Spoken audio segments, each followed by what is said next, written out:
we come into your presence this day, this time, and this place to honor and celebrate the life, the memory, and the legacy of Thomas Yaki Sickles. We are coming into this place to thank you for all of his faithfulness to the cause of liberating your children, one by one, case by case, hand by hand, oh God.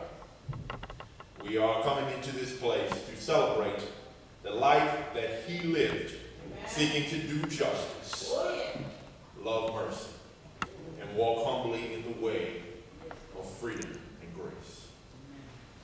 We are coming by here today, friends, brothers, sisters, family, to celebrate this man whose life, to our understanding, was cut too short, but we know that you understand all that we cannot.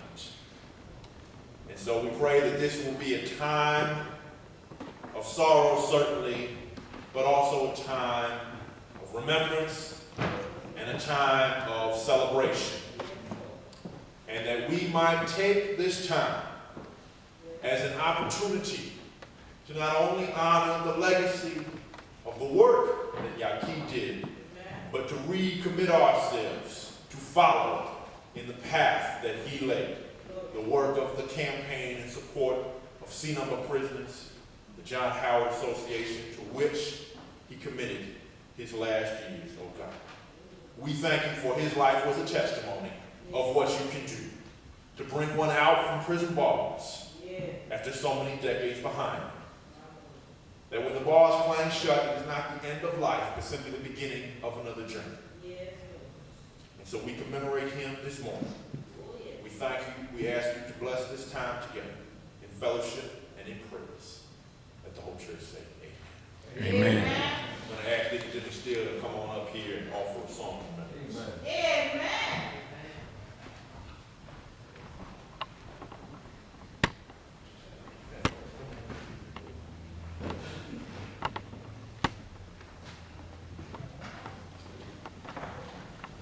Praise the Lord.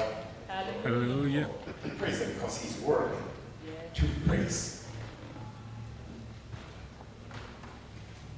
If I walk in the pathway of duty, if I work to the close of the day, then I shall see the King in his beauty. When I've gone the last mile of the way, if I walk in the pathway of duty, if I shall work to the close of the day, then I shall see the great King in his beauty. When I've gone the last mile of the way, when I've gone the last mile of the way, then I shall rest at the close of the day.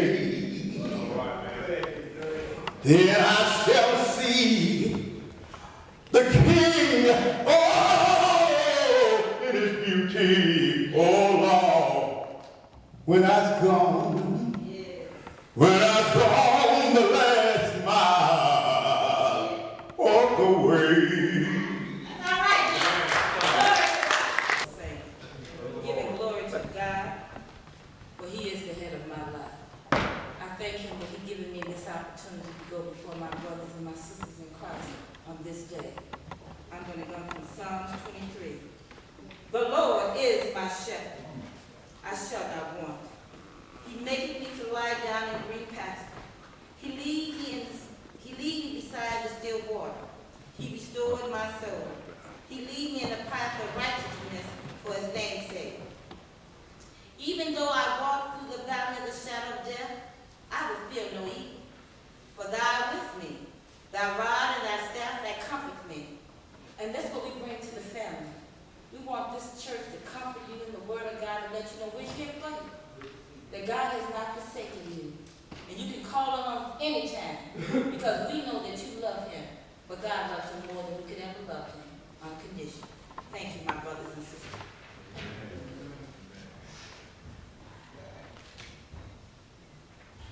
Corinthians, the 15th chapter, starting at the 50th verse. Now this I say, brethren, that flesh and blood cannot inherit the kingdom of God, neither does corruption inherit incorruption. Behold, I show you a mystery. We shall not all sleep, but we shall all be changed. In a moment, in the twinkling of an eye, at the last trump, for the trump shall sound, and the dead shall be raised incorruptible, and we shall be changed. Amen. Amen. Thank God. Now we have a. Amen. Thank you, Mr. London. I want to ask one of the churches that has worked with the Cinema Campaign for many years, is the one where I serve at, the Covenant United Church of Christ. Our pastor is Reverend Dr. Isaac E. Smith Jr. And in addition to being an anointed man of God, he's also an anointed musician of God. I want to ask him to come and offer a musical offering, remembering that he said. Amen. I remember yaki. I hear the things that he has done for others. Seems to have been a wind beneath the wings. Wind beneath.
Yaki. When I met Yaki, first of all, I just want to give all praises to God who is the head of my life. Amen. Thanking him for right now, just thanking him for another day. Oh, yeah. You know, I'm truly glad for you and you, my fathers, sisters, and brothers. I met Yaki while I was in prison in about 1994. So it goes, we were in Stateville, and how I met him is through a group of other brothers. I came in, an unconscious brother, didn't have consciousness, didn't know who I was, didn't know where I was going. And I met these revolutionary brothers that was up in prison. And they began to work with me and to raise up my level of consciousness. And, Brad Green and Omar Wally and Jomo and all these cats, and they began to tell me about Malcolm and Dr. King and the struggle for the liberation of our people and everything and what we had to do. And, as I was thinking about Brother Yaki, I'm thinking about the work stoppages that we had, the strikes that we had in prison. And it was a little paper that came out called the Stateville Prison organization, and they kept circulating newsletters because sometimes they kept us so separated that we didn't know what to do. So then these brothers had divided a way to communicate with all the other prisoners. We're going to have a work stoppage on such and so day to stop guard brutality. And later on, they kept working with me, and we formed an organization called the New African Prisoners Organization. And it had a history with that, having been captives from slaves from Africa and come over to America, and all the different tribes that was together come from different tribes. We formed a new kind of nation, and we found ourselves to be New Africans. And so our war call at that time was free the land. Come on, somebody, free the land. Free the land. And, I want to greet my Muslim brothers and sisters with Assalamu alaikum.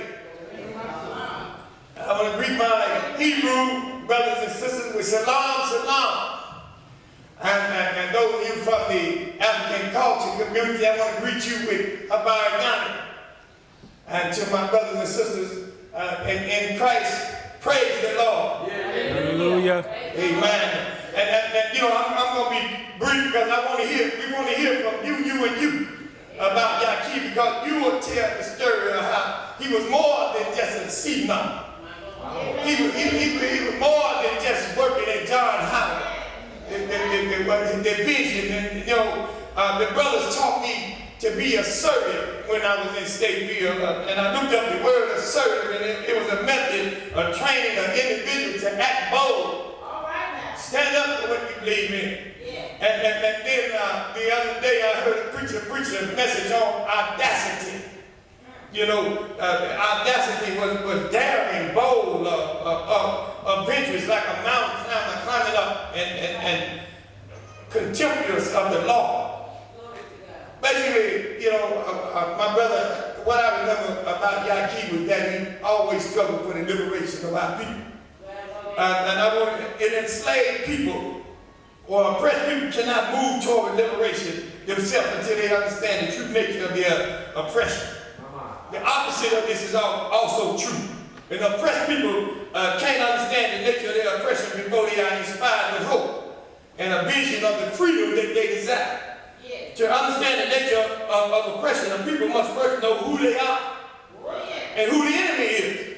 They must organize themselves to struggle within their own weaknesses and the whole spectrum of their oppressed condition. This is where the struggle begins. They shape their own destiny. They determine the direction they should go. They know themselves as a people, well on their way to understanding national liberation. This is how I remember Brother Yaki. And then I was looking in the Bible, and I saw when the Lord spoke to Moses and told him to make trumpets of silver and one piece to be used when he called an assembly together. And for the journey of the camps, when the camps come together, then they would blow this trumpet saying, hey, y'all, we got to come together. It's time for us to talk about the problem that we are faced with. And if they blow one trumpet, then all the princes and the heads of the different groups would come together, and then all of Israel would gather together, and they would talk about whatever condition that they were in. When you blow the alarm, it says that the camps that lie on the east, they came forward. And then the camps on the south, they go when they blow an alarm. You see, and then when the congregation is gathered together, when they come together, they're not blowing an alarm or anything. But they're saying, I just want you to know that the trumpet has been blown. All right, we come together now to talk about what we're about. Also, in the day of gladness, we blow the trumpets. This is a day of not only sadness, but it's also a day of gladness. And we talk about for a memorial before God. The I am Lord, the I am God. A trumpet is being blown. See, Moses, he didn't know at that time that you can't be a friend to the enemy of your people, and also at the same time be a friend to your people. You can't serve two masters. And looking at us, the first reality that Moses had to confront is that the people cannot free themselves so long as they worship the God of the oppressor. This usually means that in their heart, the oppressor fear the oppressor more than they fear God. The brother taught me, and I'm talking about me, y'all. You told me you had to talk about you. Because see, I see him, he was bigger than just the C number. The C number was just a means of raising the level of consciousness of people to our condition. He also did the Pontiac brothers. There was a brother behind that. There was some other brothers that was in prison called the State Bill 4. This brother was somebody, y'all. The brother taught personalities of the names of different organizations, whether we are a party or whether we are part of the Black Army, is not important. What he said is that practice is important. What you do. He said, building bases and implementing programs on every issue that affect our life is important. They taught me that practice was the criteria of the truth. He talks about consolidation as being a process that involves fusion of many parts into a whole. This is where every part come together and we make a whole. We say, hey, we all are affected by a particular thing and we come together. I don't know if y'all hear me. And then they said that it involves the creation of a single ideological and theological perspective, or a single line of practice that people coming together say that we got something common that we coming together around. We got a common enemy that we got to fight. On whatever level, how you see it. He talks about they coming together to form a center. And a center is just like a marriage. This is my wife right here. We've been married for 29 years. Amen. Ain't no divorce gonna happen here. Amen. So when we get married, ain't no divorce gonna happen here. And when we got to come together, this is how I know yaki.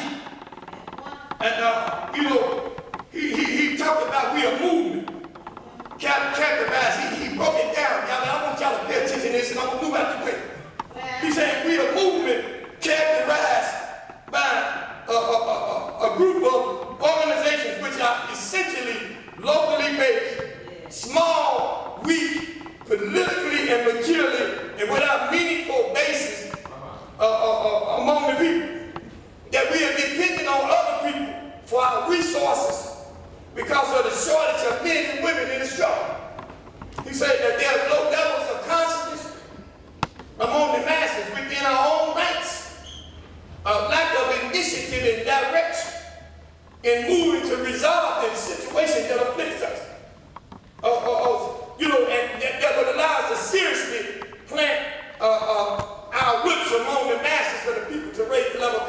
what we got to do. He said our movement lack of clarity, a clear and imposing definition of revolutionary nationalism. As it said, so that makes us an ill-defined movement. We're ill-defined. He said we spend more time and energy in intra-movement squabbling amongst ourselves than we do to fight the enemy in a struggle. Developing of dividing programs. He said the best means of testing of the theory of what we got to do or raising the level of practice in order to validate the lines, to prove the lines. He said we got to recruit and train and educate. Finally, he talks about the uneven development among the leadership and members. He said we don't have a national strategy, a general line, and this makes us ineffective in order to tackle the problem that we face with. We don't understand the importance of a general line, a national strategy. Now you say, Elder London, why are you telling us all these things that we don't know? We already know all these things that we don't know. But see, every time that we come together, somebody got to talk about some of the things that we don't know in order for us to get to the point that we do know. We got to sit down, y'all. We got to talk about those things. I'm going to move out the way. And then we're going to move on. Turn it over to the elder board, pastor board. And then we're going to move on. And then we want him to you and you. Amen. London, for those insightful and powerful comments. Remembering the life of Yaki said, revolutionary life indeed. I want you, on behalf of the family, you have now the little pamphlet here on Yaki's life that was put together by the senior prisoners and the family of Yaki Sales. And on their behalf, I want to acknowledge our love, our thanks, our blessings to all who offered their support to our family during our time of need. Your flowers, your phone calls, your thoughts, your prayers that helped to strengthen and encourage us. Thank you so much. That is from the family of Yaki Sales. We do invite you to take a look through this program. In my understanding, there will be a slideshow about his life later on. There will be a slideshow about his life later on downstairs. We're going to move into the time of tributes from you, as Elder London had said. Before we do that, I want to close this portion of the service and consecrate in prayer.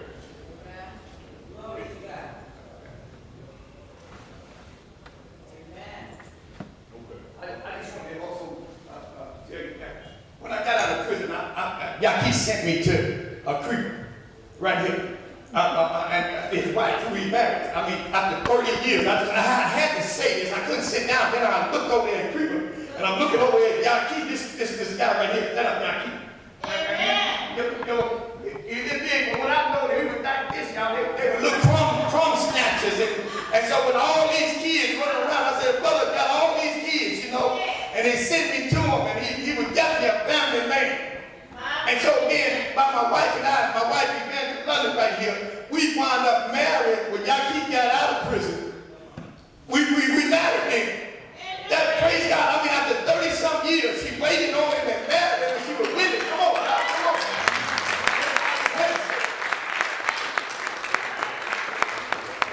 Amen. Amen.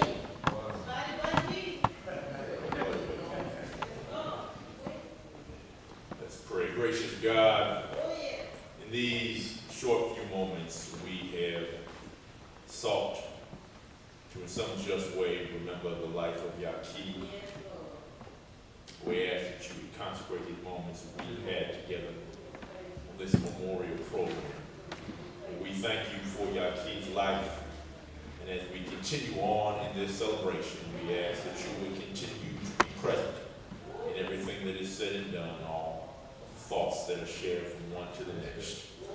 That we would continue this again, not only as a time of sorrow, but as a time of celebration, a time of remembrance to the life and legacy that James Yaki Sales lived, the lives that he touched, and that his life might be a source of inspiration for our own lives, to continue on this work. For the harvest is plenty, but the laborers are few. There is much work to be done. Strengthen us for this work, for this journey. Amen. We invite you to come up and share your remembrances of Yaki.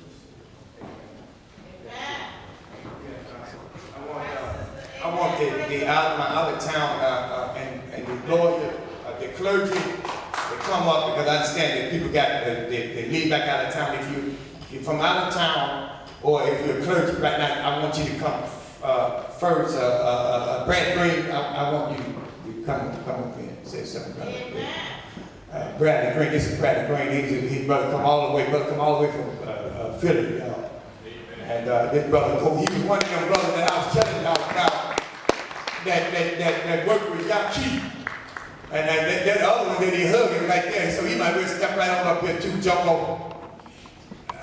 These brothers here were the brothers that I met while I was in prison.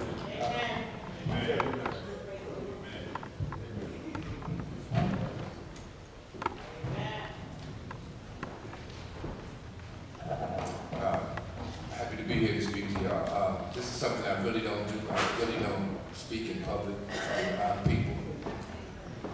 But I felt it was necessary to come here from Pennsylvania to talk about Yaki. Maybe some of the things I'm going to say might be a little bit different, a little off the record. And I think I can talk about off the record now that Yaki's not here. Yaki was, in my opinion, he was a genius.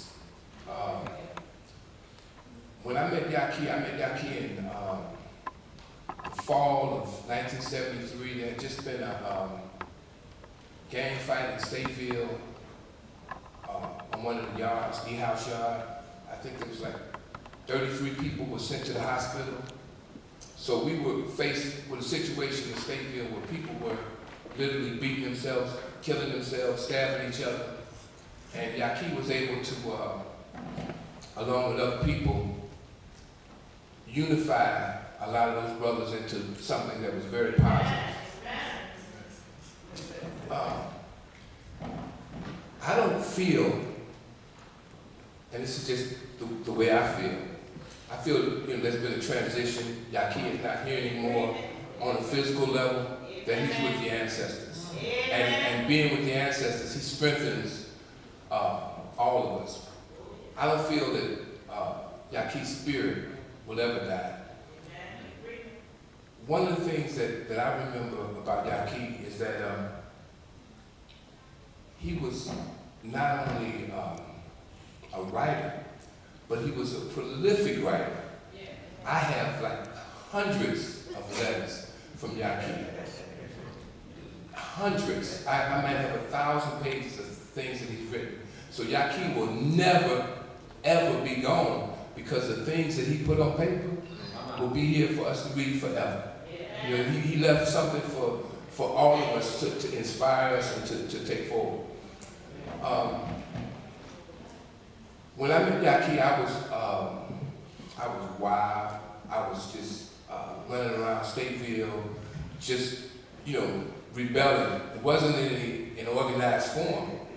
And when I met Yaki, we started developing. First thing we did was we developed a study group, and from that study group we developed a collective. And from that collective, we started working with other people on the outside. Now, there may be things that I really don't know about Yaki, but one thing that I do know is that, to me, the biggest honor for Yaki was that he was appointed to be on the coordinating council of the Black Liberation Army while he was in prison. I never even dreamt that anybody could reach that position, but he was appointed. He was one of the members of coordinating council. And I met a brother recently who told me that he didn't take leadership from anybody else in the Black Liberation Army. He only took leadership from Yaki, because he felt what he was saying was more significant and more relevant than what other people were saying. And at a time when I wasn't in contact with Yaki, he was also appointed as the Minister of Information for the Republic of New Africa. Maybe somebody else can talk about that. But what I would like to share with people is that the genius of Yaki was he wasn't just a writer. And what I found, I was, for one period of time, I think it was 1977, we were both cell partners, is that every time that I thought I had Yaki figured out, something else would come in. You know, I knew he was a great writer, but while we were cell partners, he drew a picture of me. And I said, wait a minute, Yaki, you're an artist too? He said, no, I'm not a writer, I'm not an artist. So then, a couple of weeks later, I went on the yard, and he was playing drums. And I'm like, Yaki, you're a musician too? I mean, there wasn't anything. He was a totally gifted person. He was a genius. But the genius of Yaki was in the fact that he brought organization to whatever he did. And a lot of times, people try to figure out what needs to be done and how do we go forward. We can't go forward if you have an automobile that's in 100 different parts. It can't go forward. It has to be organized, it has to be put together. The genius of Yaki was that he understood that in order to go forward, it takes organization. So not everybody can belong to the same organization, but in order to go forward, in order to make change, you have to put something together. And I was in Pontiac with a brother back there when the C number campaign had just got started, and we talked about it. And a lot of people didn't think that at that time only like 2% of the people were being paroled, and I didn't think that brother back there and the other brother, I didn't think those brothers would ever get out. I didn't think they would ever get out. I'm looking at that brother right there, Nate Sanders. We were born on the same day. We were in the same house in Pontiac for about 10 years. And it's just amazing. This is my first time seeing him since 1997, since I left. It's really, hard. And I think all of that is due to the work that Yaki and David did, David Saxton. I really can't say enough about Yaki. I just want to let everybody know that I'm going to try to do my best to keep on in the spirit. And like I said, I'm going to study all the materials that I have for him. Hopefully I can put it together in some type of form so other people can, understand where he was coming from. Amen.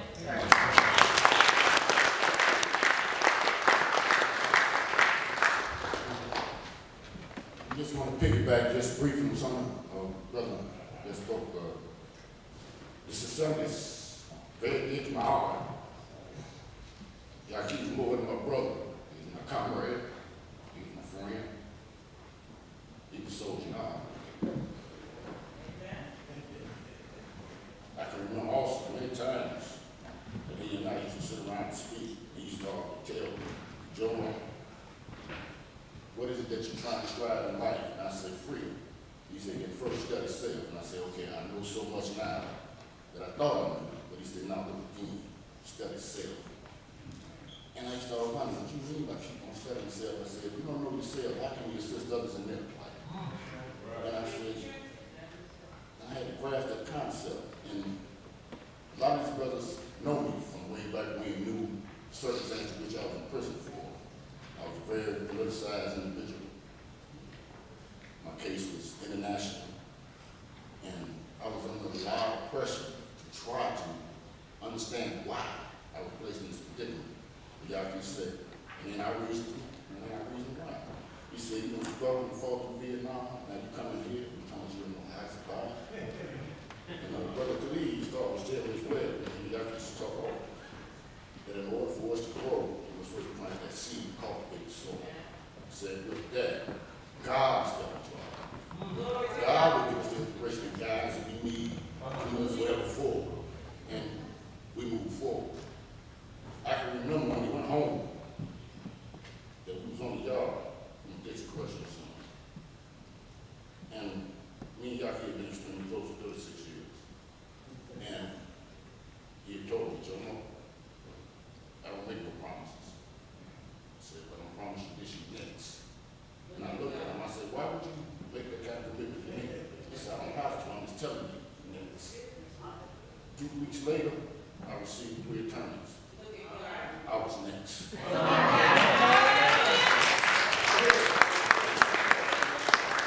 my honor, it's my duty to reach back because they're next. And before he passed, the last time I saw him in the hospital, I had wished my brother back. He looked at me, smiled, tears come down his eyes. And I thought, I said, this ain't right. This is fat, eat well. And I told him, I'm gonna see you again. Comrades, waiting on me to open arms, in the blood. He said, just have the same arm we want to coach. You did it together. Hey, I'm gonna get it now because I want his family to know that he left all his work. Geraldine, despite what you might think, Yaki adored you. He adored you, I know for a fact.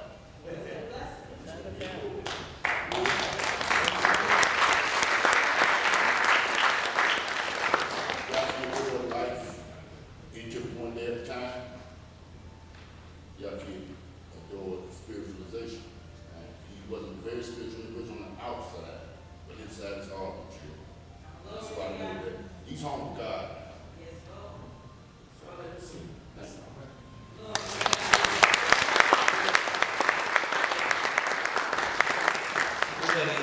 Out of towners or clergy, people that want to come up now, if not, just come as you are.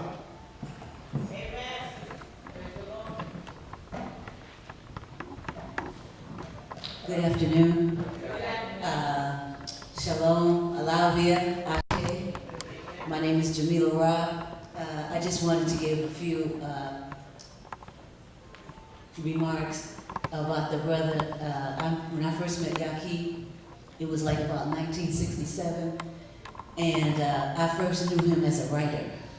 And it's because I knew him as a writer that I, more strongly than anything else, felt that I needed to give these remarks. He wrote the introduction to my first book, which was published in 1971, the Good Book, shortly before he left for his last extended stay with the state. Additionally, I worked with him on some of his first publications. He edited a publication called Obasi Newsletter in the 1960s. He assisted very much in the publication Black Pride, which some brothers were working with out of various institutions, some in Marion, some in Stateville. Later on, I worked with him very early on in one of the first outdoor arts festivals that was held in the city at Douglas School Park, and it was a tribute to our elders. So shortly after his incarceration during that last period, we carried on the tradition, because in the promotion of my book, I was able to always bring forth information regarding the fact that at that time, in 1971, we still had ungodly proportions of young black men, particularly black leaders, that were being held in many prisons and institutions. So we can try to continue that promotion of that information, because even today, you know, of course, a lot of people don't realize what a large portion of our community, and especially, as I said, our leadership is being held in those facilities. And the next project right after he left, which was, you know, to raise consciousness regarding his incarceration and also funds for his defense, was one of the first, or the first, festival on the lakefront. What we now look at as Chicago Fest, or what they call Taste of Chicago, those types of things like that. Some of the people who were there were Phil Coran, the Pharaohs, who were at the Afro Arts Theater, which was on Oakland Square, Drexel Boulevard, Mr. Plato Valentine with the Concerned Veterans of Vietnam, because we were in the same situation that we are in now, where not only were our young people, young men, being murdered, slain, and, minds blown, taken in those institutions, they were being sent overseas. So Yaki, and when I met him that early period of time, he was a teenager. When you say you met him, he was a teenager. He had just returned to town from some other business that he had been involved with at that time. But in the introduction, and then that was my first, as I said, as a writer. Then my second memory of him is as a family man, because even as a young man and being a writer and activist at that time, he was dedicated to his family and his wife Akriba and his children that he had at that time, and he had some more later on. So yeah, look at God. And then the final memory that I have of him is as a gentleman. I don't care, it's just, I don't see how anybody could go through the kinds of things that many of us have to go through, especially our black men, and then that not affect the way that you relate to others. But it never did. He was a gentleman. He was a gentleman. He was always a gentleman. I never saw him, as a matter of fact, I hardly even remember him raising his voice before a little bit of amplification, and then I don't even remember what that was about. But I'm just going to give here a poem that the last time I did it was at a benefit the C-Number Prisoners sponsored for him down at the Hot House. And there's only been a few times that I've done this piece. It was done, this was from a book from 1977, but it was done shortly after he left on that last occasion, because that leaving of his, I'm sure, profoundly affected everybody here as well as it did me. And that was in 1971. And but in my book, the first line of his introduction stated, I'm quoting, "Whatever a person creates or forms is a reflection of what that person is." And then he went on to be very generous and say for me, Jamila Ra is a person in love. I would say that, compound that for him. He was a person in love. He was in love with his people. He was in love with the idea that his people needed to be uplifted, needed to be informed, needed to be moved forward in the kind of situation that would bring us on equal footing with everybody else in this country with the contributions that we had made. But anyway, the name of this poem is called Remember Attica. September 9th to 13th, 1971, 43 killed. He and I spoke about it many, many times. This is dedicated at that time to young Jonathan Jackson. It's now dedicated to him as well. Yes, we can never ever forget when our brothers busted up that sterile game, decided to challenge the will of existence, wanted to change the inevitable, wanted to end the endless cycle of death, rebirth, and beyond. So Brother John, another 40 plus 3, tried in vain, and the pain they suffered was ours. Money, dues, blues, worthless worries, starving and fighting, cursing and killing being the ways we daily await. So our brothers, men and lovers, stepped it off. Backs against the wall, forgetting the fall, awaiting him, for them, the baby black prince. We must burn the flame or take the blame for the murders of these mighty men. A young pigeon, 43 turtle doves, our lost loves, never being party to poisoning the memories of our children. These deeds at San Rafael, Soledad, Mozambique, Pontiac, Stateville, Dixon, and Attica, and Attica, and Attica, fulfilled our needs, exalted our minds that were blind to the enemy that feeds us. We will win, worshiping our men to infinity and then. The greatest gave the gift.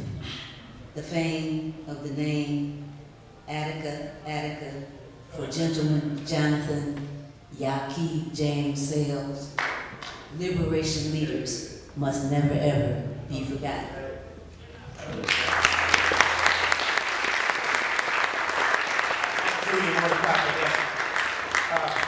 For anybody, this is a connection of some stuff that Yaki wrote that if you want a copy of it, you just see Brother Hondo step right on up.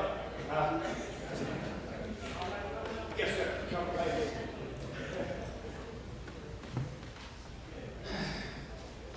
I want to thank all y'all for coming out. I wrote something because I can't speak as good as afternoon and come on. But I love yaki. Owusu yakubu, also known as James Sills, was a man of great integrity. He also was a profound revolutionary and very hard-headed. When I met him almost 20 years ago, he was in prison. I visited him almost once a month, sometimes twice, for 14 years. I was lucky. I say I was lucky because by this time he had been transferred to Dixon, which is a lot closer.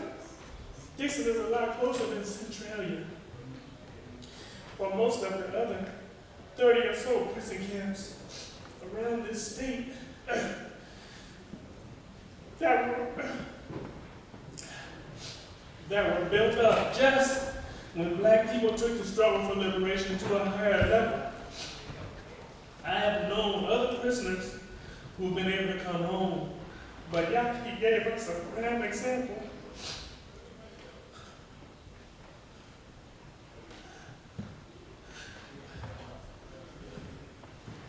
He gave us a prime example of what a transformed person could and should be able to do after spending so much time behind bars. He was able to do stuff that most of us who have never been to prison couldn't do.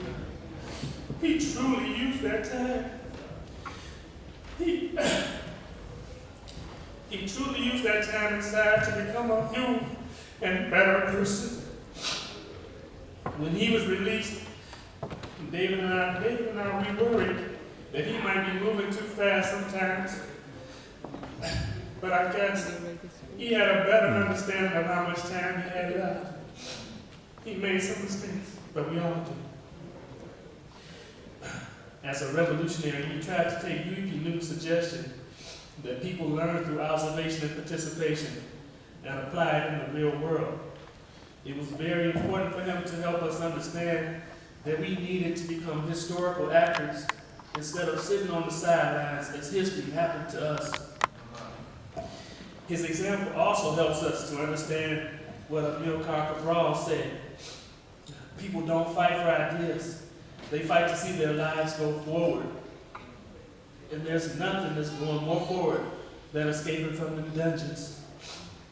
So, his struggle to get out of prison is a good lesson for us. The campaign in support of C-number prisoners came directly out of this struggle. He fought to make our movement understand that we needed to focus our energies on all those inside who were in a predicament similar to his. This society hates to admit its mistakes. It loves to continue to punish people long after they've served sufficient time. And it refuses to recognize these truths. So, we try to work with the families and friends to build awareness and active support for those who are worthy of release.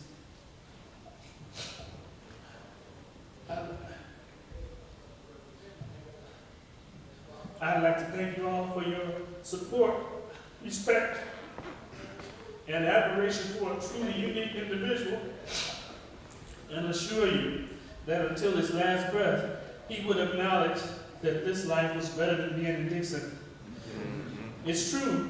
Whatever he was going through, we could always have a laugh about his joy at being on this side of the wall.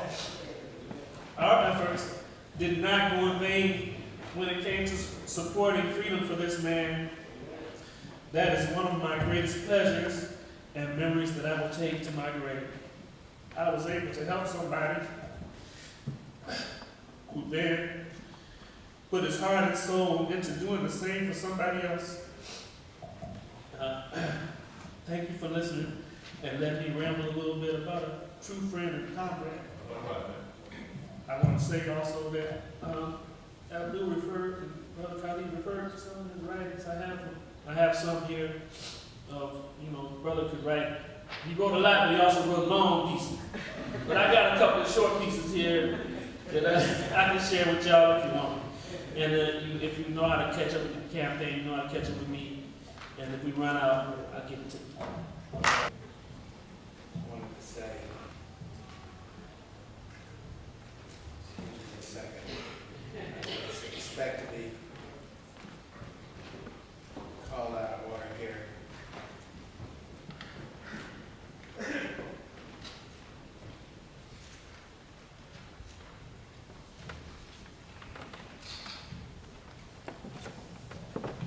Well,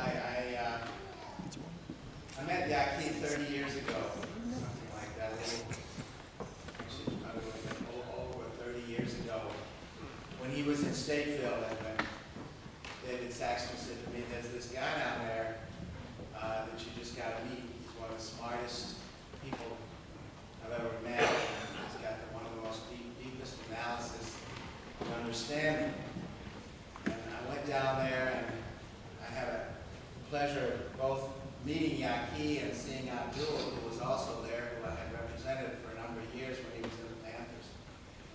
And what started then continued for the next 30 years. And my regret is that I had little time to know Yaki outside of prison. I visited him probably once a month from the time I met him in Stateville. In the mornings, we would pick up his family at 5 in the morning and drive down to Centralia, and they would visit with Yaki for 4 hours, and then I would come in and visit for 4 hours, and then we'd come back at midnight. And he was ready for all of us. He was ready for his family, and he was certainly ready to talk to me about his case, about the movement, about the revolution, and I was amazed at the freshness of his ideas and the sharpness of his intellect and the brilliance of his writing. He was imperturbable. He saw things so clearly. He was not on the inside, but he saw what the movement was doing, and he saw some of the mistakes the movement was making, and he was uncompromising in his criticism of it and his analysis of it, and it helped me to understand some of the mistakes that were made and some of the advantages that were made, some of the things that were done. My memories of Yaki are a lot sitting in the visiting rooms in Dixon and in Centralia and in the car rides with Kriba. And if you ever have to go on a long car ride, Kriba's the person to do it with, because she'll keep you going. And her and I, they'll keep you in steady conversation the whole way. And you know everything that's going on by the time you get there. So I remember those really well, because it's a long drive to Centralia back in one day. But there was always the treat at the end of it of seeing Yaki, of feeling like you were in the presence of somebody who was really brilliant, who had really thought things through. And sometimes I would try out my ideas on Yaki, and sometimes they worked and sometimes they didn't, but it seemed like he had always thought it through a little deeper than I had, always had a little more clarity than I did. And I was so delighted. We spent so many years going to the parole board, so many years going to the legislature, so many years that David and Michael and Jan worked with the prisoner review board and worked with tried to get legislation around C numbers and worked with his parole plan, and somehow and his family was always willing to come down and speak, and we did it so many times, and the anybody ever wants to give up, well, he's an example of not giving up, because we didn't give up, and it certainly looked bad for many years, like this guy's never gonna get out, it looked like. But he kept at it, and we kept at it, and his family kept at it, and finally, we got a break, and a lot through the work of David Saxon, who I sure wish was here today. It's really sad. Yaki got out, and I only had a little time. I've only been back to Chicago a few times since he got out, and I just remember one time we took a walk after we got out, and I just, for the first time, felt like, wow, we're dealing with life in the same kind of way on the streets as it comes, and, you know, just some of the problems. And, you know, I began to feel like what a remarkable, warm human being he would be when he got out, and some of the things that he could do. And I've kept up some conversations with him on the phone, and I've sent him, I'm writing a book about the murder of Fred Hampton, and I sent some portions to him and got some very good feedback on what I've written. And, you know, they were very different people, and I certainly don't want to, somebody said all comparisons are odious, but Fred Hampton was an uncompromising spokesperson for Black liberation, for doing what it was right, for putting his life on the line. And I think Yaki, in the way he thought about things and in his writing and in his thinking, he also was uncompromising and was an example for all of us. So thank you, Khalid. I also, many of those times were spent with Hondo and Khalid. They would go down too, and they kept his spirits up, and together they also worked very hard for Yaki's freedom. So I certainly want to thank them too, and the memories I had of spending good times with them. So it's really nice to be back here. I'm sorry about the circumstances. I wish Yaki were here to celebrate with us, but we can celebrate his life and the contribution he made. Thank you.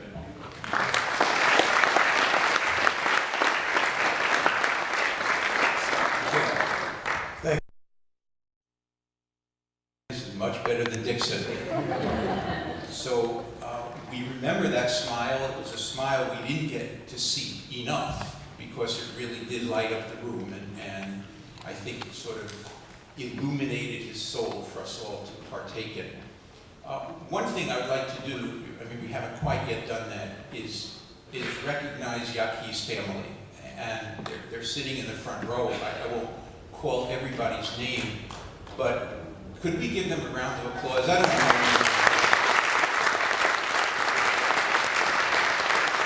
Stand up, please.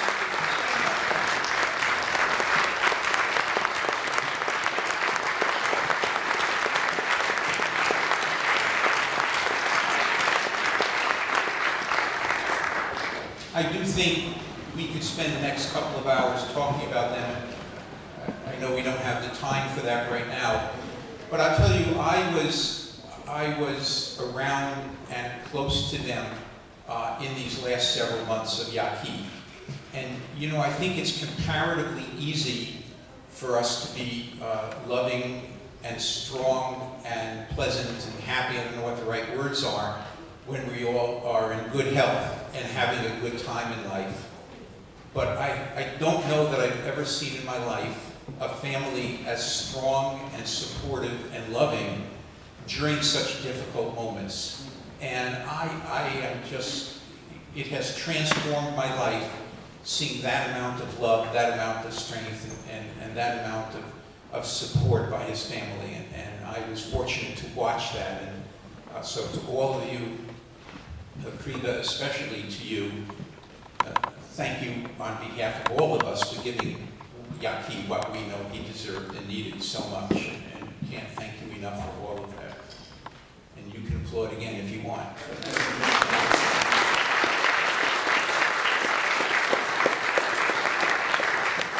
I want to tell you two stories, actually three, very brief, and then just say a few words. One is that Yaki, as I mentioned, lived with me and Nancy for his first year out. For a lot of that time, like the first 6 months, he wasn't really allowed out of the house, so we were together a lot because he was wearing one of those bracelets and stuff like that. And Kriba would come over and spend time and visit, and sometimes they would fuss, and I would always say, Yaki, you know, Yaki, you got it all wrong. I said, listen, the two most important words in the human language are yes, dear.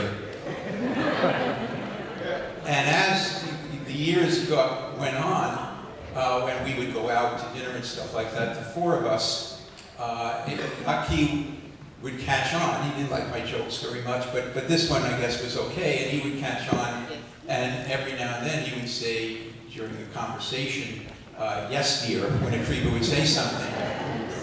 And I would say to Akriba, so, that's pretty good, huh? And she said, well, yeah, it would be if you meant it. But, so, I remember that.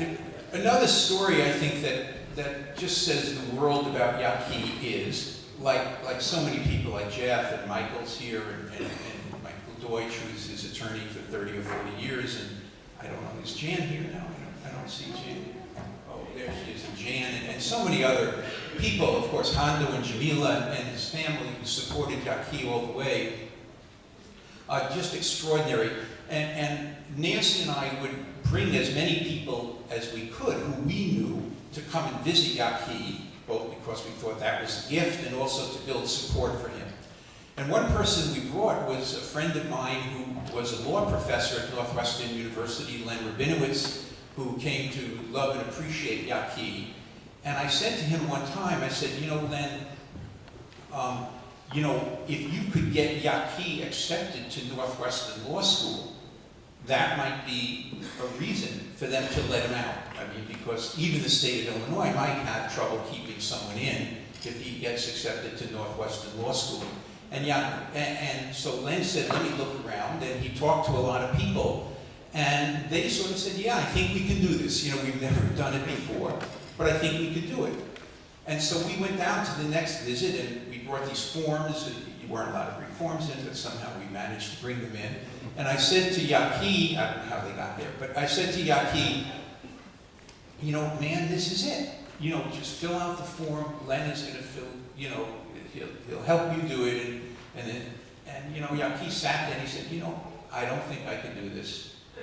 And he said, what are you talking about, man? You know, and he said, you know, I don't really want to go to law school. And I said, Yaki, who cares? You know, that's not relevant. Just fill out the forms, you'll get accepted, and then, you know, show up once a week or something like that, and that'll be a way of getting you out. And he said, you know, that would be dishonest. And he refused to do it. So and Len and I then drove back for the 2 or 3 hours, and we didn't say a word. I mean, I was totally shocked. As Hondo mentioned, Yaki could be a bit stubborn from time to time, but this to me transcended everything. I mean, but it speaks to his integrity and his spectacularness, I think, as a human being. I just would like to say a few more formal words, if I could. And almost everybody has spoken to this, and I think it's a tribute to Yaki and his clarity that so many of us are saying the same thing. But I think above all else, I mean, after his family anyway, above all else, Yaki was a revolutionary. He was a revolutionary in the clearest and most explicit way possible. It was not something he hid, not something he whispered about.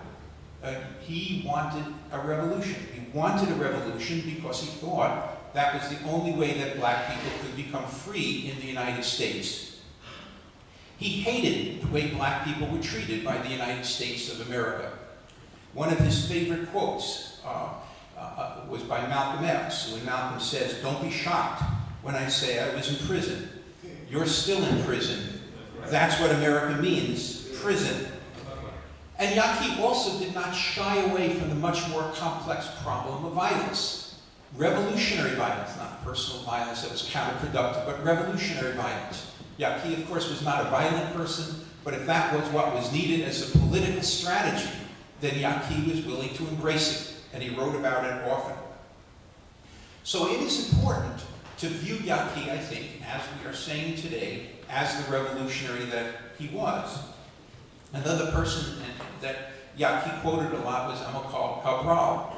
and Cabral was the African revolutionary, and one of his best-known quotes, which Yaki used all the time, several times to me personally, was, "Tell no lies and claim no easy victories." And so indeed, I think it is incumbent upon us here today, and everybody we see and we encounter, to respect Cabral, to respect Yaki, and not to lie by omission. Not to lie when we talk about Yaki, not to forget who he was. He was, above all, a revolutionary. I think, I just wanted to say a few more words and then I'll end. It's about Pontiac, an issue which many of us were involved in this room. In 1979, the prisoners at Pontiac Prison rebelled against the brutal, barbaric conditions. I could recite them here for you today. Many of you know what they were like. Some of you were there. But there were conditions that indeed no human being should be allowed or forced to live under. As a result, 50 of the prisoners, 50 men, were indicted on all kinds of charges. 17 of them, all of them black, were indicted on death penalty charges. This made the case one of the largest death penalty cases in the history of the United States. As many of us tried to figure out what to do, and again, several of the Lawyers brothers were in this room, several of us who were in the defense committees, were trying to find a vision to figure out what to do. Yaki asserted himself and began to lead the struggle. From his cage, from his cell in Stateville, Yaki had the clarity, the intelligence, the revolutionary vision to tell us or to suggest to us ways in which we could move forward on the defense efforts. And as we met and as we talked with the lawyers, with those of us in the defense committee, Yaki's vision rang true almost all the time. In the end, 17 of those brothers, again, were accused of death penalty charges. Not one of them was convicted. That is something.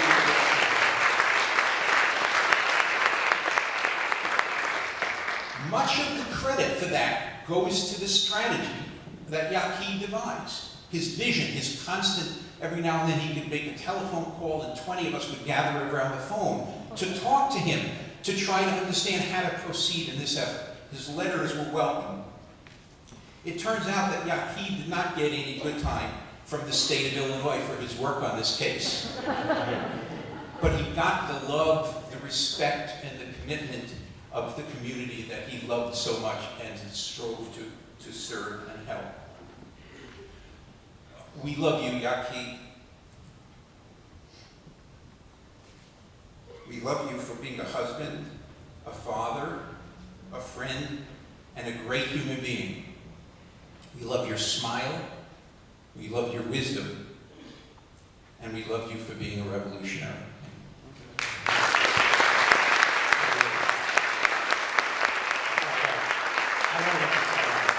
His family to come on and say something here. Come up there. It's hard. I mean, I don't do it like this. I do it right here. It's really turning. I couldn't even say it. I idolized him. I mean, I was like a mental inspiration. He was like, wow, to me.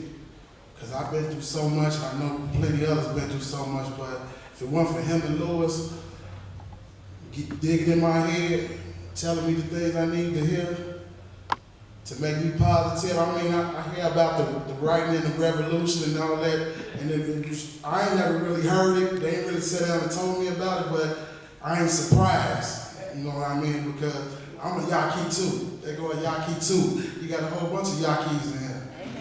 You know what I mean? So it's not shocking. I know if I wouldn't have got up there, I wouldn't have heard the end of it from him anyway. So I just want to say that.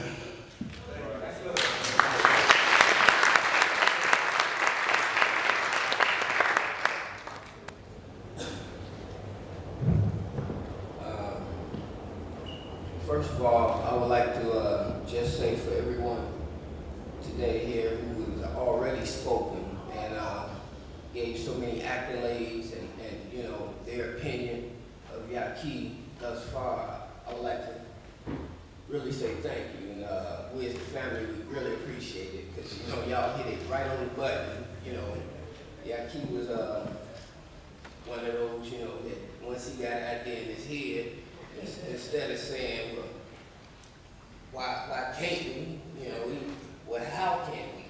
You know?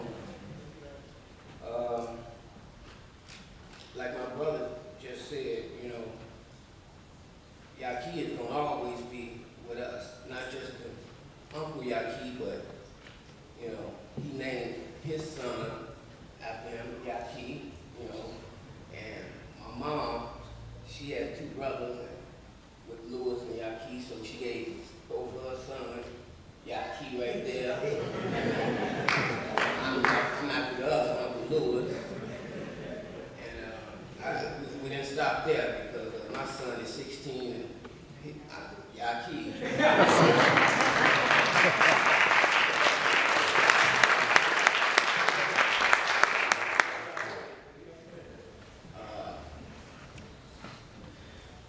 But there were a lot of times coming up, you know, friends or people, you know, would always say, "Damn, you know, y'all got all these Yakis, and what does Yaki mean?"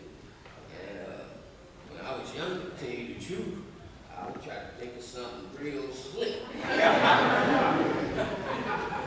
Yeah, Yaki means a spiritual leader of the whole world. You know?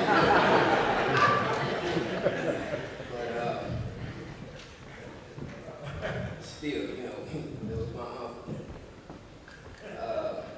I think I might have been like, my mom told me I was like maybe 3 years old when he went in and started this incarceration. So as family growing up, I had no memories whatsoever.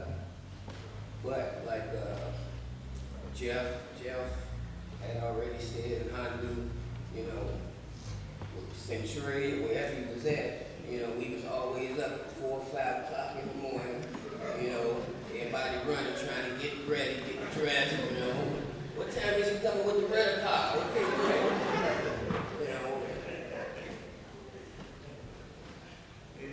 that's not the way I would have liked our family to congregate, you know, and discuss things, but we had to do it that way, you know, for the moment. And I have sickle cell disease, and I would get so many letters from Yaki, you know, with scripts, I mean, you know, paper clippings and all type of stuff, and he would call, you know, every other weekend, well, yeah, they doing this seminar on sickle cell, and, you know, trying to, and they got this new thing where they're trying to experiment with him. I mean, you would think he was out here, you know, working his own campaign for sickle cell. But that's who he was, you know. Wherever he saw, wherever he thought you needed to pick it up or lift, he did it. You know. Didn't work, no problem, he did it. And if he couldn't physically do it, best believe you're gonna have somebody to take care of it. And like I said, you know, we've always been a pretty small family. You know, my mother, she only has 2 brothers, that's Lewis and Yaki. So, you know, we was always a small family, but, you know,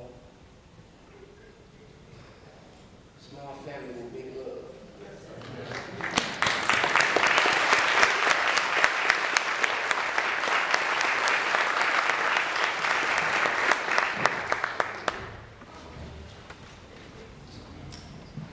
I would like to thank everybody, the sales family, for all y'all done. I knew Yaki for about 43 years. When I first met Yaki, I was 16. He used to hang out in front of our building, and I used to say, "You looking for that kid from in front of our building before I got the police." But I knew Yaki for 43 years, came, well, he went a few times. And I used to write Yaki as he became my brother we used to write letters to brothers in prison. So Yaki became my brother in prison. And when he came home and straightened me out. Because the things I was writing was okay, but he said he could help me out a little more. So I have 2 children by him. When I first met Yaki, I think I had 6 or 7 kids. And I had a minor altercation with the law, and that's when Yaki became my knight of shining armor, because he kept my children just like they was his kids before his kids even came along. So he was my knight of shining armor.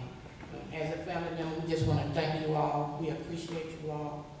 And Yaki love most of you all. Thanks.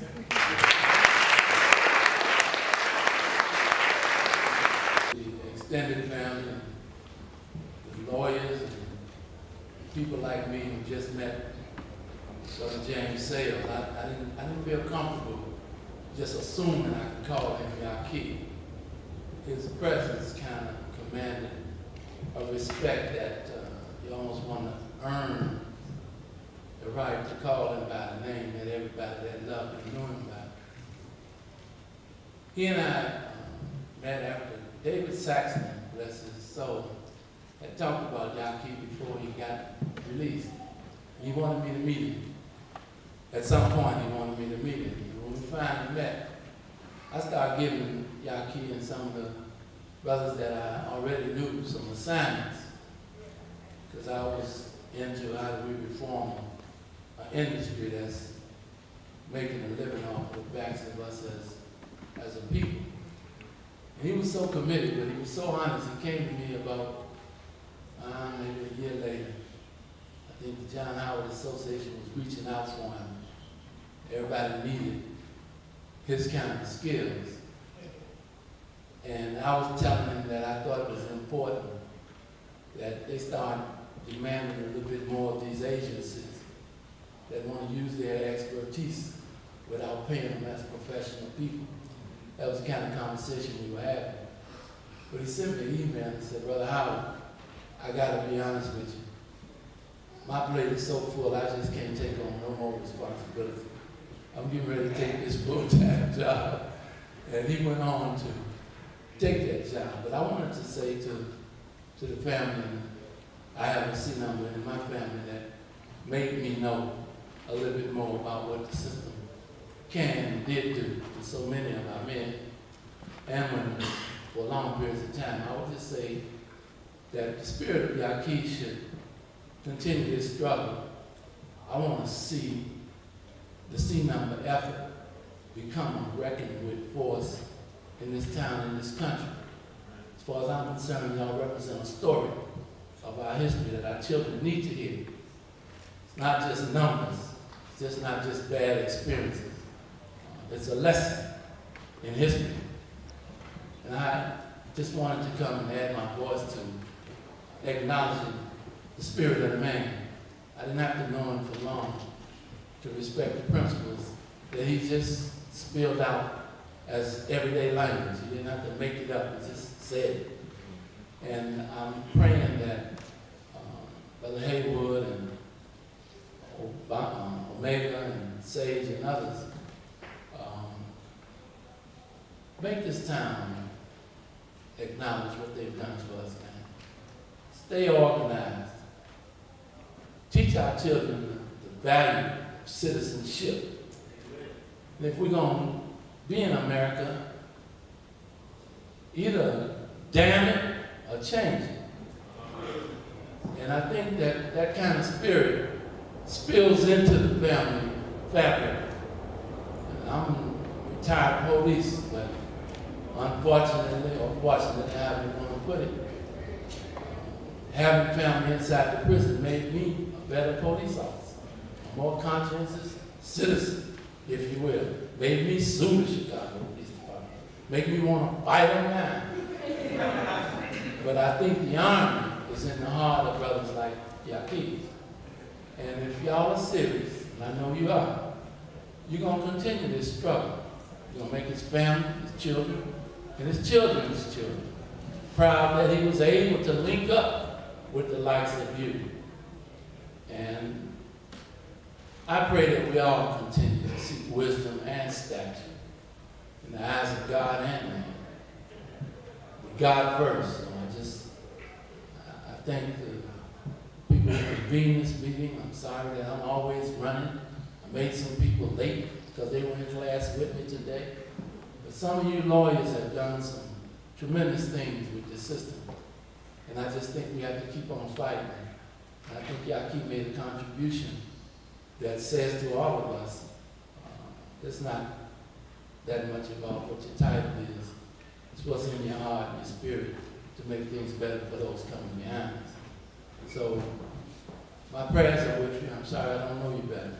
I wish I knew you. I just know you by sight. But the brother made a contribution that makes me strong. And I make my family respect those kind of contributions, whether they've been in prison or not. They need to know that the people who went to prison really served some time for all of us, whether we want to acknowledge it or not. They served some time for all of us. And the system that's set up to continue to criminalize us as a group has to be broken down and dismantled. And I think Yaki was a part of that effort. So God bless you and thank you for letting me say a word. Off of that which is not beautiful. And so their presence at this memorial today, we hope will help a creeper remember the good, the great, the pleasant, the everlasting in the life she lived with her husband until death did them part.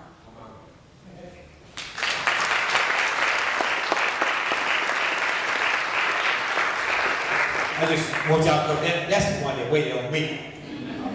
And she just talked about Creeper. And I just when Creeper came in the first thing, she said, "Oh, flowers."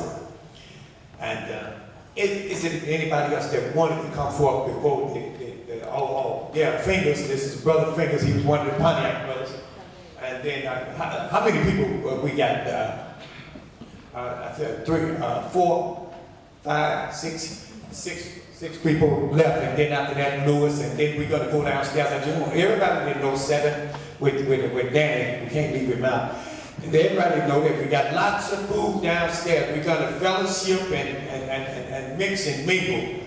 So as soon as Lewis come up, then after that, we're gonna dismiss prayer by Reverend Ford, and we're gonna be out of here and down to the lower level.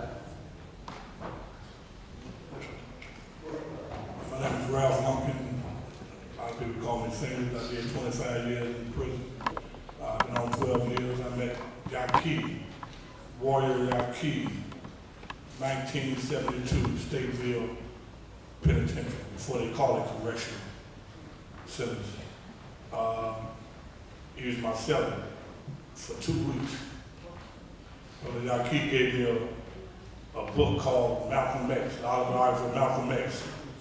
Had me walk the yard with him every day, 15 below zero, citing Malcolm X, Wayne Nkrumah, George Jackson, and all other great warriors.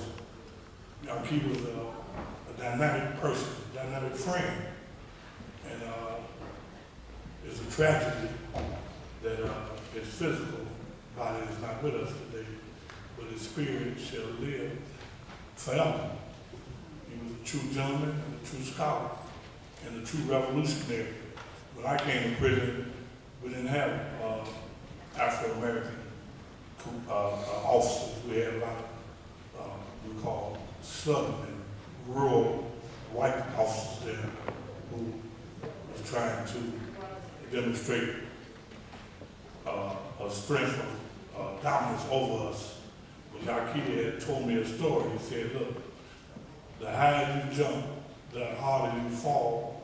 Your attitude determines your attitude. And that kind of stuck with me for years in prison. And I just want to say to the family that I've always, when I first came home, I saw Yaki in the same smile he had.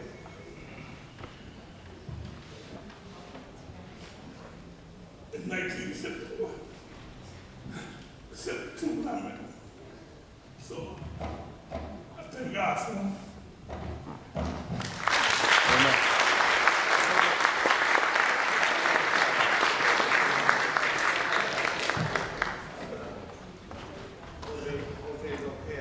He has to go. I want y'all to hear from him. And then, I'm going to be very short. I'm not going to repeat what anyone has said, but the year that Yaki lived with us, when he lived with us the first year he got out, and in the beginning he had this ankle thing on that Steve referred to, so he couldn't go out. We would have a lot of conversations, and one thing that I wanted to add about Yaki is that he was also, and he was a nationalist, but he was an internationalist. He loved all oppressed people who struggled to be free. And one of the things that he did shortly after he got that ankle thing off was he went to meet Lolita Ladrón, who is a national heroine of Puerto Rico. And there's a number of Puerto Rican friends who are here today, and Jose Lopez is going to say something about Yaki now, but I wanted to just stress that Yaki was a wonderful intellectual. We had many conversations about what was going on in Latin America and Venezuela, and he was very excited about all those developments.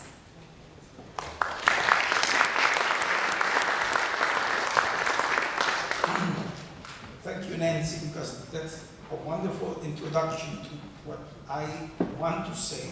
Unfortunately, we're really running around. I have two of the ex-Puerto Rican political prisoners with us, and they're here, Luis Rosa and Alicia Rodriguez. But Alicia,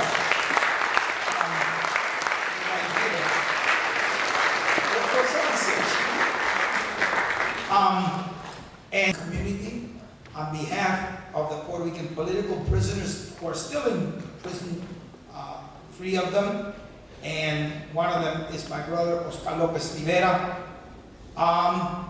Yesterday, we marked the 28th year of the incarceration of these, with us, Alicia and Luis, and marking the 28th year of Carlos Alberto Torres' incarceration. 400 people, and we dedicated to Yaki. Everybody who was there,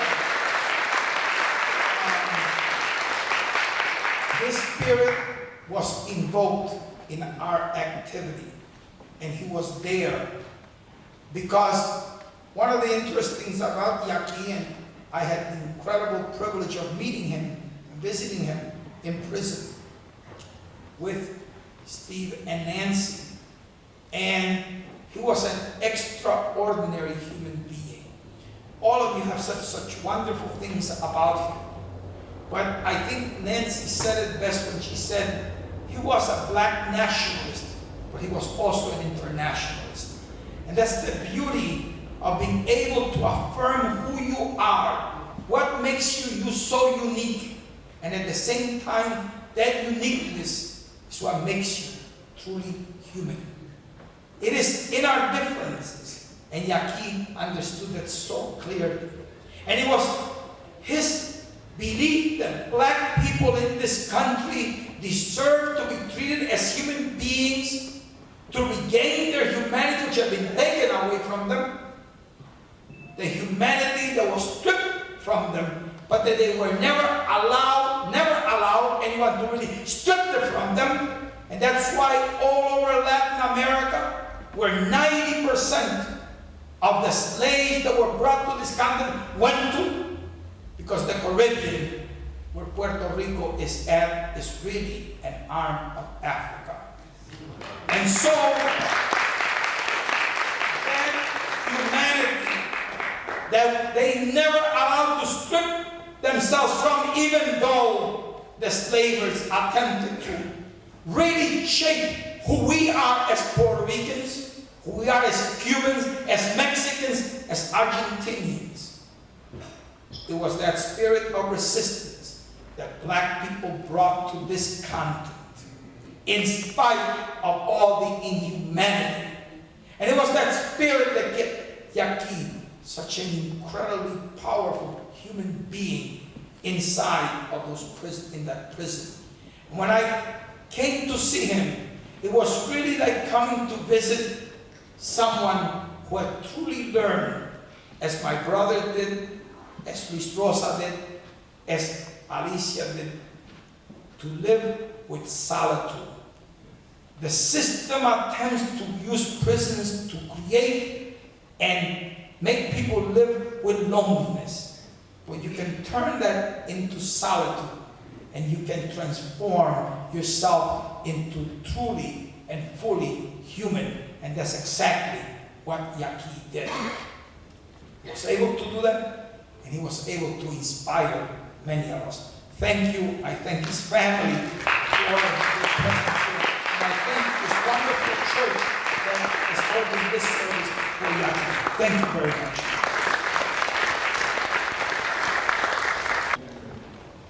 So then we all have to keep vigilant. I was blessed to meet Yaki close to 30 years ago in a casual acquaintance. In 1982 or 83, a very good friend of mine who I respected, undescribably, told me Yaki was somebody I should help. So I stepped back and started observing him. And one thing that impressed me about Yaki, he was always even keeled. A lot of people spoke a lot of things. They talked about he never really raised his voice. And the one time I was around him, he got upset. He played it so smooth. I was just overly impressed. And, you know, I know a lot of people, a lot of guys that might be tough or strong or whatever. Yaki had just a quiet strength. People talk about his determination. We talk about him being a revolutionary and all that. He also was a humanitarian. Because every time I spoke to him, he had something good to say about some cats I didn't quite look at the same way. But at the end of the day, I saw him not too long ago. I live in another state now, and my employee was kind enough to let me come when he first went to the hospital. And we laughed and talked. And he told me, he said, hey, I remember when you first got involved with the Casino thing, and everybody was laughing and said you wasn't going to get home. And me and him just had a quiet laugh. Later on, we hugged. And last time I saw him, about 14, 16 days ago, you know, I don't know if he was conscious as I was there. I stayed a couple of hours. But just before I left, he hugged me. And that was like, for me, that was all good. And I'm going to get out of the way. I think that if we all honor him and think about how he affected us, we try to continue his work. Some of us don't have the time to commit that he did. And indirectly or directly, he was a vehicle in me obtaining my freedom because he introduced me to David Saxton about 92. Again, a casual acquaintance. I guess in 2002, David became my main focus because his efforts, I guess, sprung me, got me free. I was in a real bad situation. Wasn't too much light for me. And that's, you know, what my situation don't matter. But being around Yaki, he impressed me. And he impressed me. And as a parent, this cross-section of people, he just good stuff. All right.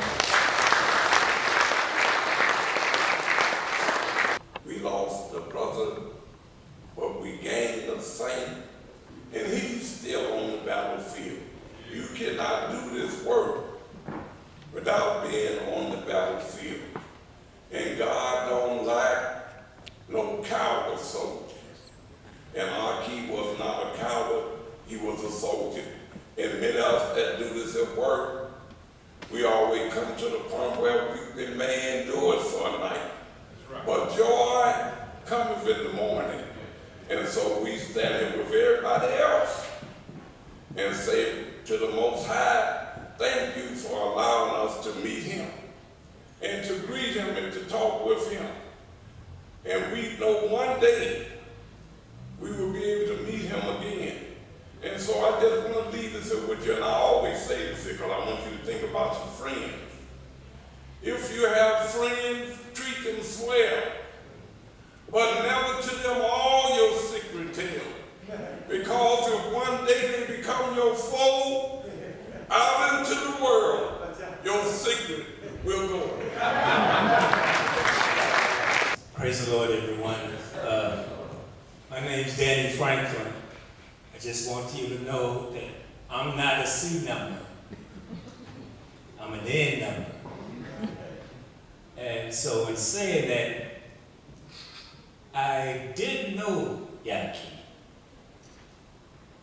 You kind of make me think now, could you imagine someone that reaps the benefit of Martin Luther King, Malcolm X, and yet not know them, not know their history, not know the things about them?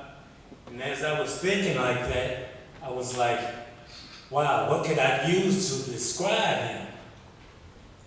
And it came that he's a legacy. Because a legacy is the history. And that's what Yaki was. That's what I'm learning today that Yaki was. Because I never knew the legacy. I never knew the history till I heard the testimonies today of who he really was. And I like to just speak on, in that legacy, about Lewis. I didn't know Krieber. I know his journey. I'm just here in Krieber in the last few weeks here. And Lewis. And I know we can't speak about Yaki without mentioning Dave. Amen. But Dave was like the history carriers. Because as we formed out the C number committee, it broke off from a part of being in partnership with PAC, and Dave continuously fought for this Yaki. And I was like, who is this Yaki he keep fighting for? Then Lewis stepped up. That's my brother. I'm like, oh Lord. And there was time where there were only 3 people at the meeting. And them 3 were David, Lewis, and Laura. Laura's not here today, and she had a friend that died in the prison system. And they persevered on and on.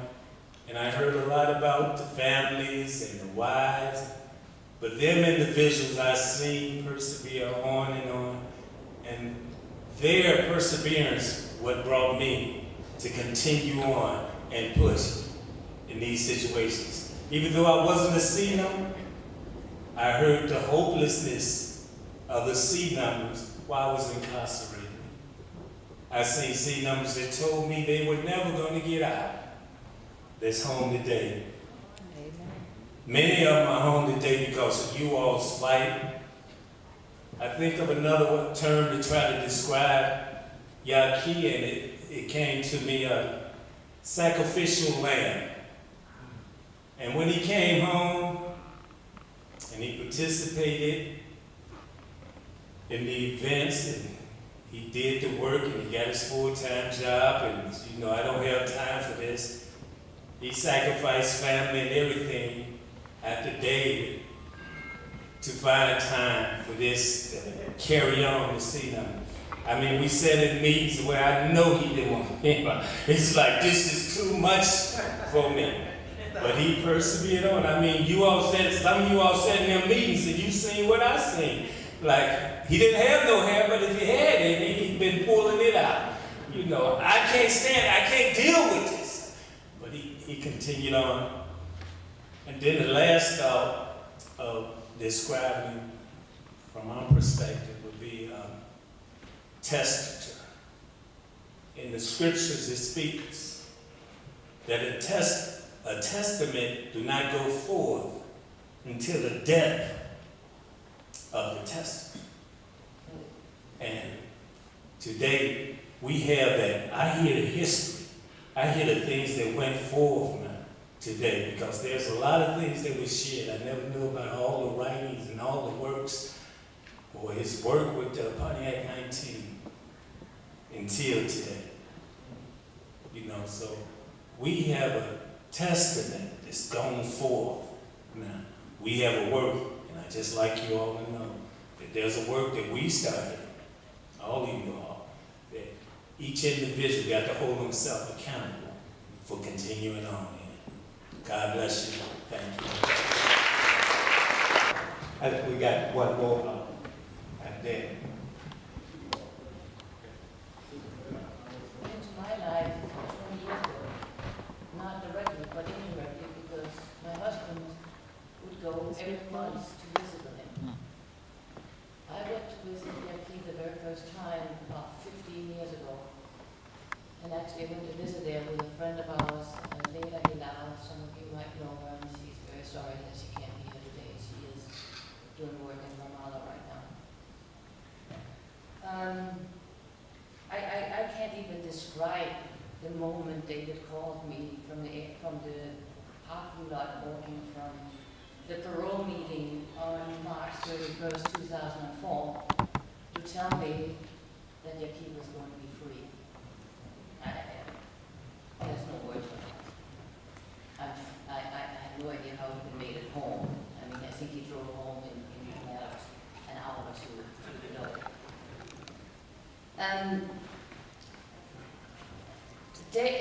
Yaki was an absolutely brilliant person. You all talked about him as a revolutionary and a writer and all that stuff. I won't talk about that. But he was much broader than that. He came out of prison after 33 years to a world which was completely changed. I mean, he was working in prison. Obviously, I don't even think he had an electric typewriter when he was in there. Maybe he got one for a few last years, but I mean, he came out to a world with cell phones and computers, and he just managed to embrace this. And I still laugh at this story, is that we had just got new computers for our business, and David took one of the older ones and got it all stripped up with all the right software, and went over to Nancy and Steve with his computer. He was so happy to give it to Yaki. He comes back about half an hour later, and he's royally frustrated because he couldn't even figure out how to turn it on. 15 minutes later, Yaki calls. He has figured out how to turn it on now. And then during the 90 days where he was basically what I call under house arrest, he's the only person I know who's actually read a tutorial on a computer. He came out of those 90 days knowing how to use that computer better than most of us do. So that's all to say that his brightness, his wisdom, his intellect went way beyond just revolutionary. And then after David died, he and I spent quite a lot of time together. I think we grew very, very close. We shared in the grief of David. And I also kind of threw all the scene number work onto Yaki. I kept telling him, you're the one who has to keep it going. And you have no idea how hard he worked. He worked all day at the John Howard, and then he would be up till 1 or 2 or 3 o'clock in the morning working on scene number work at night. I mean, the man never got any sleep. I was worried, like a lot of us were, that he was getting burned out because he was just spreading himself so thin. I would just miss him terribly. I mean, the short time he was really in my life, we really got to appreciate and know each other. And I just pray that his passing and David's passing is not going to mean that this evening of work is going to be over. I just hope one of you, or a number of you, will step up to the bat and continue the work. Because that would be the best thing you can do both for David and for Yaki. Thank you. Thank you. I was one of those who didn't know Yaki until I came here, and I think most of the people, except maybe Shane had, the John Howard Association didn't know. And we're grateful to David Saxner, of course, and Jeff Hazen, who's here, and Michael Deutsch, the lawyers who got him out, and the legal people who got him out, and to his family that helped him come out. Because if you hadn't succeeded, we wouldn't have known. And it was a blessing to know and to work with James Yaki Sales, and we're very grateful to all of you for that. And I want to tell you just one story, a very short one, because I know it's one you don't know, maybe the only one you don't know. At the John Howard Association, we asked, and James Yaki Sales spoke to the groups, and we had an invitation at one point to go down to Wilmington to speak, and I accepted it and asked Yaki to go, and for some reason I heard the word stubborn today. He didn't want to go on that particular day, and I told the people who had invited us, he's hesitant to go. And they talked to him, and they called me up, and they said, oh, you've got to get Yaki down here to talk to us. You've got to convince him to come down. And they called me several times, and they kept leaning on me, please get him to come down. And finally, the lady who was talking to me said, oh, Malcolm, we'd like you to come too. James went down, and we spoke first on the radio interview, and then to a group of several hundred people in a public setting. And when we were done, the speakers received a very polite applause, and Yaki received a standing ovation. And that was appropriate, because a lot of us can talk about the ideals, talk about what we believe in, talk about where there should be freedom, talk about the salvation of men and women, talk about the hopes. But Yaki was those things. He represented that, and people who heard him and met him for the first time knew that. And you can't replace the man and the actions with words. It was a wonderful thing to work with him, and I think I come back to where I began to say to those of you who got him out, thank you very much. It was just too short. Who's come out to show their love and respect, appreciation for our brother, and the great work that he did while he was here with us. So you can give yourself a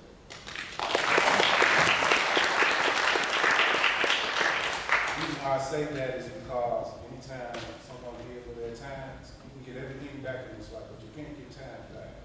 All the money and material things back, you can't get your time back. So thank you all for taking time out to come out to this brother. I'm not gonna be too long. My name is Albert Jackson. Everyone knows me as Omega. I'm one of the Pontiac brothers. We also have Brother Lumpkin sitting there. Stephen Margaret, he's one of the original Pontiac brothers also. We've heard a lot about the Pontiac case. And on behalf of the Pontiac brothers, I would just like to say that thank you, Yaki. He was an anchor in the brother colleague that was the New African Business Organization when we caught their case. And I do stand to be corrected. Well, I stand to be corrected. I think it was the largest death penalty case in the history of the country. Two of our attorneys that represented dedicated attorneys, true revolutionaries, Michael Dorsey and Jeffrey Hobbs. And y'all know Mr. Mills is here out of Mills, but there were a lot of other good people involved in our case. But Yaki was very, very instrumental in us gaining our freedom because he was a revolutionary theoretician. And he had some other ideas. And some of those ideas he had moved on and some didn't. I just want to also just say thanks for many of the senior other brothers that came out to show their love and respect for our brother and the good work that he did. I just want to say also that a lot of people couldn't be here, but I do want you to know that the love that they have for Yaki, it is there. And the family, you hold on. You know, you lost, it was a great loss. We've all lost someone. This particularly is a great loss because the brother gave it this time, for this campaign, and many guys who have gotten out and who have the money and have resources and doing good, and they're not doing anything. Hoping that this, and one other thing too, I have to mention David Saxon also, another true revolutionary. He was also instrumental in us gaining our freedom. I just think that when I went to David Sacker's funeral, it brought a lot of us people together. With this particular homeowner, our brother, it brought some people out who I never thought that I would see. I've been thinking about Little Rosa in many conversations we had when we were going to trial together. They were also going to trial also. So we had a special bond. I mean, there's some people here who I never expected to see. And I just like to say that the struggle continues. And never think that the work that you do, how minute it is in vain. And so with that, I just like to say peace. Thank you. Praise God, we're going to be winding up because I know you all are hungry. I just want to, Sheena, okay, well, before she comes up, come on.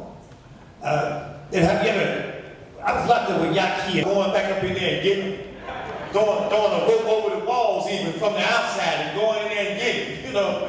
That's how Yaki, the kind of effect that he had on me. You know, coming up in them bushes and everything, trying to get that brother up out of that prison. So we're truly grateful to the lawyers and to you and you. Sheila.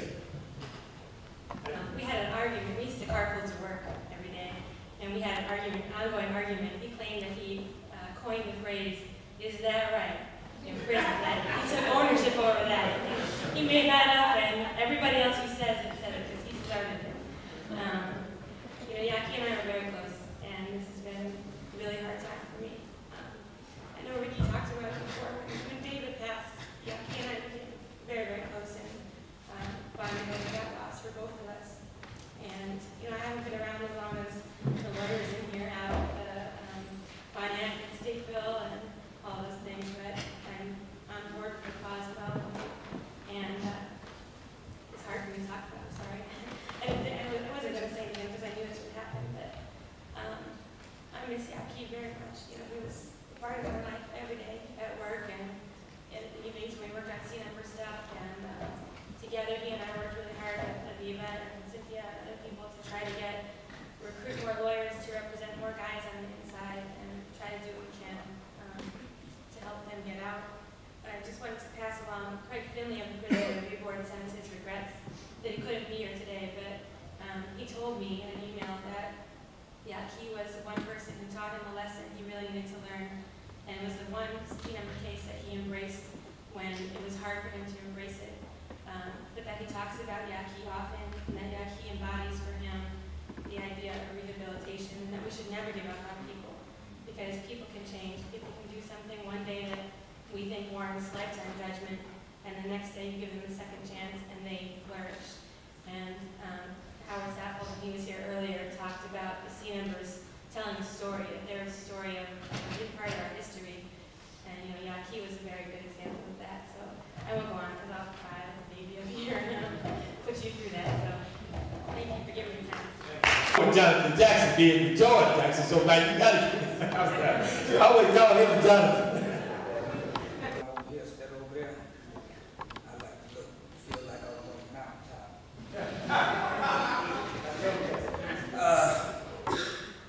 Man, I look out here because I want to see everybody. Okay, my brother. I wonder if you wonder why we choose this place here. Hang on. I see my here. Okay, we talk about my brother, you got to talk about the seed. You got to talk about the tree where he came from. I'm looking out here at my aunt and my aunt. Right? I was with my aunt Leslie about a couple of weeks ago, and I was talking about my grandmother, who was very spiritual. And I know we got a lot of people, Muslims, Christians, and also we got Buddhists. Buddhists here too, I'm a Buddhist. Anyway, I want to get the family here for this occasion. Because especially the young family, the grandchildren and the nephews and whatnot, because I wanted them to hear the story of Yaki. Okay? Because y'all told the story. Y'all told his legacy. Y'all told who he was. We talk about revolution. Well, revolution is change. And my brother told me, well, the change first start is with self. If you change self, and also my mentor, what I practice said, if you change self, you change your environment. Well, this is the witness and testimony of your environment. Yaki changed the environment. I'm looking out here, and he's international. He touched all these people. I wonder, was he locked up all the years or what? There's somebody that did some stuff that people was outside that didn't do. He was inside, but he touched people international. He was still a father, he was still a brother. He was still fighting the call. He was inside the system. Because I'm talking about when y'all started talking about Yaki, it took me back. This people was here. My sister-in-law, she been my sister-in-law since the first day I met her. Okay? She been my sister-in-law because those were the first people, her and my brother introduced me to my blackness. Okay. Also, my brother also had me working around prison issues because I've been working around the prison issues since I was 17. Y'all talk about the Pontiac Brother cases, I was there too. Because I remember, because I was, I was still in the world, so I was in the organizations and stuff. But he wanted me to work around the issue. And I remember at the fundraising, because I worked around mothers at the fundraiser, I was all around fundraising. And we had all these mothers at the fundraiser. And then I got to talking to them, and I found out these mothers was mothers of leaders from opposite, you know what I'm saying? What I used to call enemies, though we all say that we didn't fight like. But they came together for a cause. Okay? They came together for a purpose. Okay? And from that point on, I couldn't be involved with another organization. I couldn't call myself another organization because I understood that my enemy wasn't down the street, across the street, across the bridge, or what happened. The enemy.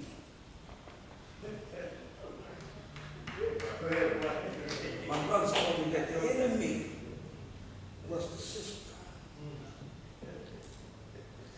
After transformation, we talk about transformation, he made a transformation when he was in prison. I know he made a transformation. He made a transformation because he got out of prison. He made a transformation because he made a transformation in my life. I was wondering why he kept trying to push me forward. He kept sending me letters talking about, go reach that brother over there, take this over there, go tell him to talk to me. And I was doing whatever he told me to do. Amen. I love my brother. I love my brother when he first introduced me to Dave Saxon, who also is my brother. He was my brother because he was my mentor. I remember riding from Dixon one day. He was telling me that my brother was his mentor. It's amazing that once someone leaves, you reflect back. So I was trying to get this gallery here so we wouldn't have to too much reflect back. I wanted y'all to really understand. I'm talking about the family now.